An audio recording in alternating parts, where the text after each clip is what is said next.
On the 2nd of November, Chai Mamuski, whose real name is Colin Motla, shared that he had undergone a craniotomy, a surgical procedure to relieve pressure on the brain. He wrote, "I couldn't share my journey for the past week due to emergency brain surgery.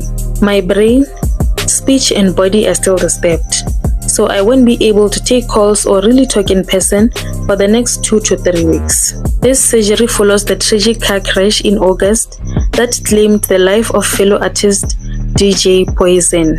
Chai Mamuski has been hospitalized and underwent multiple procedures before this latest emergency intervention. Known for his soulful house sets and global collaborations, Chai Mamuski's silence is felt across the music scene. But his message was clear: see you on the other side. His journey reminds us that healing takes time, and that behind every beat is a human being with battles we don't always see. Drop your messages of support in the comments.